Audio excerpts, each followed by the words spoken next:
April രണ്ടാം വാരം കേരളത്തിൽ തെരഞ്ഞെടുപ്പ് നടക്കുമെന്നാണ് സൂചന. തെരഞ്ഞെടുപ്പിന് വേണ്ടി തയ്യാറായി കഴിഞ്ഞു UDFും LDFും. ഈ സാഹചര്യത്തിൽ കോൺഗ്രസിന് ഒരു ചാനൽ വരുന്നു. കോൺഗ്രസിന് നിലവിൽ ഒരു ചാനൽ ഉണ്ട്, ജയ്ഹിന്ദ് TV. അത് തകർന്ന് തരിപ്പണമായി, ജീവനക്കാർക്ക് ശമ്പളം കൊടുക്കാത്ത അവസ്ഥയായി.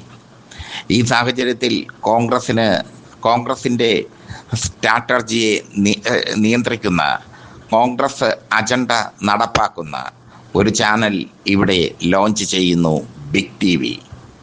ബിഗ് TVയിലേക്ക് സുജയ പാർവതി അടക്കമുള്ള ജേർണലിസ്റ്റുകൾ കൂടുമാറിക്കഴിഞ്ഞു. റിപ്പോർട്ടർ ചാനലിൽ നിന്നും 24 ന്യൂസിൽ നിന്നും മാതൃഭൂമിയിൽ നിന്നും മനോരമയിൽ നിന്നും ഒക്കെ മാധ്യമപ്രവർത്തകരുടെ അല്ലെങ്കിൽ മാപ്രകളുടെ കുത്തൊഴുക്കാണ് ബിഗ് TVയിലേക്ക്. അസംബ്ലി ഇലക്ഷന് തൊട്ടു മുമ്പ് തന്നെ ബിഗ് TV ലോഞ്ച് ചെയ്യും. അനിൽ ഐരൂർ ബിഗ് TVയുടെ സ്ട്രാറ്റജിസ്റ്റായി നിലകൊള്ളും. അനിൽ ഐരൂറാണ് ബിഗ് TVയുടെ നടത്തിപ്പുകാരൻ. ഏഷ്യാനെറ്റ് മുതൽ റിപ്പോർട്ടർ TVയുടെ റീലോഞ്ച് വരെയുള്ള മാധ്യമ സംഭവ വികാസങ്ങൾക്ക് ചുക്കാൻ പിടിച്ചത് അനിൽ ഐരൂറാണ്. അനിൽ ഐരൂറിൻ്റെ നേതൃത്വത്തിൽ ബിഗ് TV വരുമ്പോൾ ഇടതുപക്ഷം ഭയക്കുക തന്നെ വേണം. ആരാണ് ബിഗ് TVയുടെ ഉടമസ്ഥർ എന്നുകൂടി അറിയേണ്ടതുണ്ട്.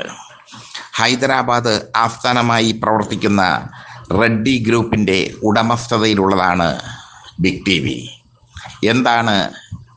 ആരാണ് റെഡ്ഡി ഗ്രൂപ്പ്? തെലങ്കാന മുഖ്യമന്ത്രി രേവന്ത് റെഡ്ഡിയുടെ കുടുംബമാണ് റെഡ്ഡി ഗ്രൂപ്പ്. രേവന്ത് റെഡ്ഡി ആദ്യം BJPയിലായിരുന്നു, പിന്നീട് കോൺഗ്രസിലേക്ക് ചേക്കേറി തെലങ്കാന മുഖ്യമന്ത്രിയുമായി. അദ്ദേഹത്തിൻ്റെ കുടുംബം പലതരത്തിലുള്ള ബിസിനസ്സുകൾ നടത്തുന്നുണ്ട്. അതിലൊന്നാണ് ബിഗ് TV. ആ ബിഗ് TVയാണ് കേരളത്തിലേക്ക് ലോഞ്ച് ചെയ്യുന്നത്. ഇടതുപക്ഷ വിരുദ്ധ മാധ്യമങ്ങളാണ് ഇപ്പോൾ കൂടുതലും കേരളത്തിൽ ഉള്ളത്. ഏഷ്യാനെറ്റ് ഇടതുപക്ഷ വിരുദ്ധ മാധ്യമമാണ്. മനോരമയും മാതൃഭൂമിയും ഒക്കെ ഇടതുപക്ഷ വിരുദ്ധ മാധ്യമമാണ്. റിപ്പോർട്ടർ ചാനലും കൈരളി TVയും മാത്രമാണ് ഇടതുപക്ഷത്തിന് അനുകൂലമായി നിൽക്കുന്ന മാധ്യമങ്ങൾ. 24 ന്യൂസിൻ്റെയും റിപ്പോർട്ടറിൻ്റെയും നിലനിൽപ്പിനെ തന്നെ ചോദ്യം ചെയ്തുകൊണ്ട് അവരുടെ ചിരപരിചിത മുഖങ്ങൾ ബിഗ് TVയിലേക്ക് പോകുന്നു. അനിൽ ഐരൂറിൻ്റെ സംഘടനാ വൈഭവം ശ്രദ്ധേയമാണ്. ഇക്കാര്യത്തിൽ ഇടതുപക്ഷ വിരുദ്ധ മാധ്യമ കൂട്ടായ്മയാണ് ബിഗ് TVക്ക് പിന്നിലെന്ന് വേണമെങ്കിൽ പറയാം. സുജയ പാർവതിയും സ്മൃതി പരുത്തിക്കാടും ഒക്കെ ഇടതുപക്ഷ വിരുദ്ധ മാധ്യമ പ്രവർത്തകരാണ്.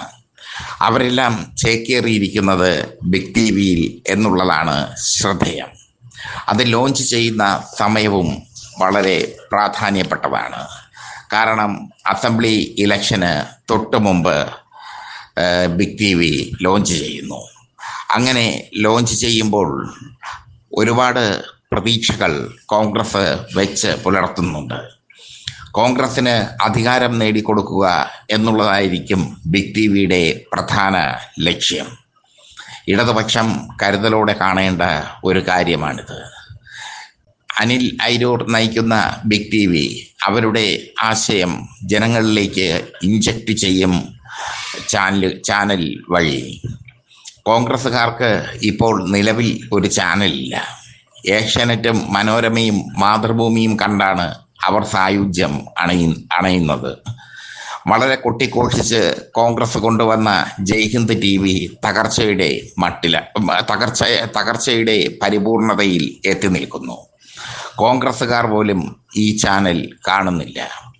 അങ്ങനെ ഇവിടെ ഒരു വലിയ സ്പേസ് ബിഗ് TVക്ക് ഉണ്ടെന്ന് അത് ലോഞ്ച് ചെയ്യുന്നവർ തിരിച്ചറിഞ്ഞിരിക്കുന്നു.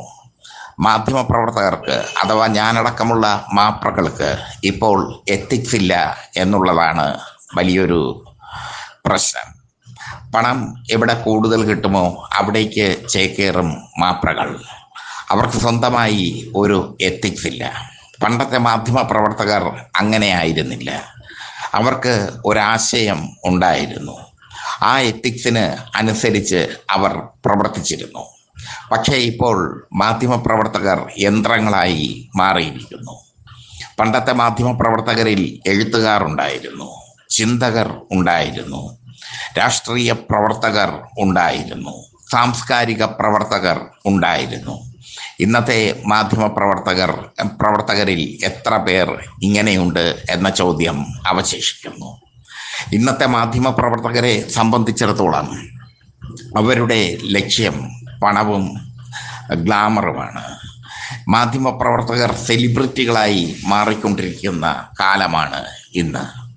അതുകൊണ്ട് തന്നെ ബിഗ് ടി വിയിൽ മാധ്യമ സെലിബ്രിറ്റികൾ ഒരുപാട് ഉണ്ടാകും. സുജയ പാർവതിയെ പോലെയുള്ള ഇടതുപക്ഷ വിരുദ്ധ മാധ്യമ സെലിബ്രിറ്റികൾ, അവരുടെ എല്ലാം കൂടാരമായി ബിഗ് ടി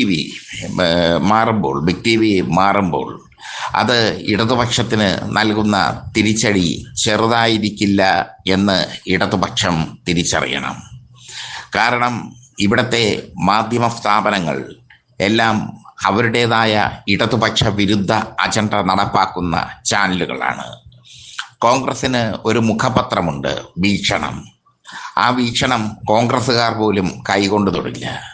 അവർ മുഖപത്രമായി സ്വീകരിച്ചിരിക്കുന്നത് മനോരമയാണ്. BJPക്ക് ഒരു മുഖപത്രമുണ്ട്, ജന്മഭൂമി. പക്ഷേ BJPക്കാർ തങ്ങളുടെ മുഖപത്രമായി സ്വീകരിച്ചിരിക്കുന്നത് മാതൃഭൂമിയാണ്. മാതൃഭൂമി കാവ്യഭൂമിയായി മാറിക്കഴിഞ്ഞു ഇപ്പോൾ. ഇങ്ങനെ ഇടതുപക്ഷ വിരുദ്ധ മാധ്യമങ്ങൾ കൂട്ടായൊരു പ്ലാറ്റ്ഫോമിൽ എത്തി നിൽക്കുകയാണ് ബിഗ് ടി വിയിലൂടെ.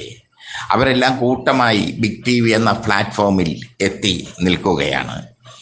രേവന്ത് റെഡ്ഡി നിയന്ത്രിക്കുന്ന ബിഗ് ടി വി അടിമുടി കോൺഗ്രസ് ചാനൽ ആയിരിക്കുമെങ്കിലും BJP RSS BJP അജണ്ടകളും അതിലൂടെ നടപ്പാക്കപ്പെടും. അതിനുവേണ്ടിയാണ് സുജയ പാർവതിയെ പോലെയുള്ള ജേർണലിസ്റ്റുകളെ ബിഗ് ടി വിയിലേക്ക് തിരഞ്ഞെടുത്തത്. ഇവർക്കൊക്കെ ഭാരിച്ച ശമ്പളം കൊടുത്തുകൊണ്ട് അവർ ഇടതുപക്ഷ വിരുദ്ധതയുടെ നാവായി മാറും.